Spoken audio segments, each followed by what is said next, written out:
வாழ்க வளமுடன். Astro news நண்பர்கள் அனைவருக்கும் இனிய மாலை வணக்கங்கள். இன்றைய கலியுகத்தில் உதவி செய்பவர்களுடைய எண்ணிக்கை மிக மிக மிக குறைவு. அப்படியே இருந்தாலும் சுயநலம் அதிகமாகிவிட்டது. அதுதான் காரணம்.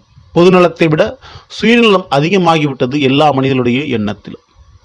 அப்படி இருந்தாலும் உங்களுக்கு மட்டும் எப்பொழுதும் உதவி செய்யக்கூடியவர்கள், உங்களுக்கு மட்டும் கர்ணனாக இருக்கக்கூடியவர்கள், கொடை வள்ளலாக இருக்கக்கூடியவர்கள் யாரார் என்பதை பற்றி பார்க்க போகிறோம். பதிவை ஃபுல்லா பாருங்க. யாருக்கு? துலாம் ராசியில் பிறந்த உங்களுக்கு தாங்க. ஸோ தெரிந்து வைத்துக் கொண்டால் வாழ்க்கையை சந்தோஷமாக வாழ முடியும் என்பதற்காக இந்த பதிவு. ஸோ பதிவை ஃபுல்லா பாருங்க. நம்ம சேனலை மறக்காம சப்ஸ்கிரைப் பண்ணி வச்சுக்கோங்க.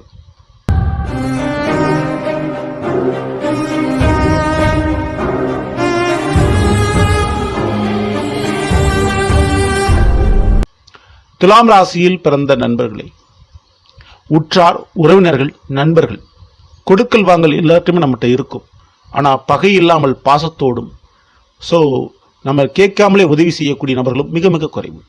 அப்படிப்பட்டவர்களை மிக எளிதில் அடையாளம் கண்டுகொள்வதற்காகத்தான் இந்த பதிவு. இது தெளிவாக பாருங்க. உங்களுடைய அனுபவத்தில் இது உண்மையாக இருக்கும். நீங்கள் ஃபஸ்ட்டு துளாராசியில் பிறந்திருக்கீங்க. உங்களுடைய ராசிநாதன் யாரு? சுக்கிர பகவான். அசுரர்களுக்கு குரு என்று சொல்வார்கள்.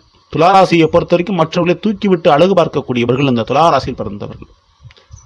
அப்படிப்பட்ட உங்களுக்கு துன்பம் வருகின்ற பொழுது உங்களுக்கும் கை கொடுத்து காப்பாற்றுவதாக முதலில் இருக்கக்கூடியவர்கள் விருச்சிக ராசி மற்றும் விருச்சிக லக்னத்தில் பிறந்தவர்கள். உங்க குடும்ப பிரச்சனை எதுவாக இருந்தாலும், குடும்ப சண்டை, வாக்கு சண்டை, ஏதாவது பிரச்சனை வந்தாலும் அவருடைய உதவிக்கரம் கண்டிப்பா உங்களுக்கு இருக்கும். அவர்கள் மூலமாக குடும்ப பண தேவை உங்களுக்கு பூர்த்தி அடையும். விருச்சிக ராசியில பிறந்தாலும் சரி அவர்கள், அல்லது விருச்சிக லக்னத்தில் பிறந்தாலும் இந்த பலன் பொருந்தும்.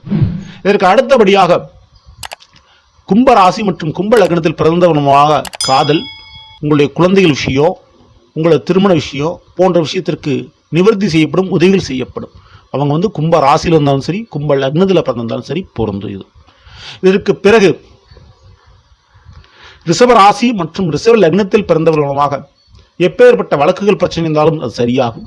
நீங்கள் ஒரு வெளிநாட்டுக்கு வேலைக்கு போகிறது, ஒரு அரசு வேலை வாங்குறதுக்கு மறைமுகமாக ஏதாவது தவறு பண்ணிட்டீங்கன்னா அதை சரி பண்ணுறதுக்கு இவருடைய உதவி கண்டிப்பான முறையில் இருக்கும். அந்த வழியில் அவர்களால் பண வரவு உங்களுக்கு கிடைக்கும். இதற்கு பிறகு சிம்ம ராசி மற்றும் சிம்ம லக்னத்தில் பிறந்தவர்கள் மூலமாக, அதாவது மிகப்பெரிய ஒரு நல்லது உங்களுடைய வாழ்க்கையில் அவர்கள் மூலம் நடக்கும். அவர்கள் உங்களுக்கு தாய் தந்தையர் போல் இருந்து சில விஷயத்தை செய்து கொடுப்பார்கள். அந்த மாதிரி சிம்ம ராசி சிம்ம லக்னத்தில் இருந்தவர்கள் 100% உங்களுக்கு கர்ணனாக இருப்பார்கள். அது எந்த விதமான சந்தேகம் இல்லை. இப்படிப்பட்ட ராசியிலோ லக்னத்தில் பிறந்தவர்கள் உங்களோட தொடர்போ இருக்கின்ற பொழுது, அது நட்பாக இருந்தாலும் சரி, உறவாக இருந்தாலும் சரி, அந்த உறவுகளை பகைத்துக் கொள்ளாதீர்கள். அந்த உறவிடம் விட்டு கொடுத்து போங்கள். கண்டிப்பான முறையில் அவர்கள் மூலமாக சிறு உதவி கிடைத்தாலும் அது பெருபலனை உங்களுக்கு கொடுக்கும். அது எந்த விதமான சந்தேகம் இல்லை. இது அனுபவத்தில் கண்ட உண்மை. அப்படிப்பட்ட நண்பர்கள் உங்களுக்கு இருந்தால் தவறாமல் கமெண்ட்ல பதிவு பண்ணுங்க. இந்த பதிவு பிடிச்சிருந்தா லைக் பண்ணுங்க, மற்றவங்க ஷேர் பண்ணுங்க. அடுத்து சந்திப்போம். நன்றி, வணக்கம், வாழ்க வளமுடன்.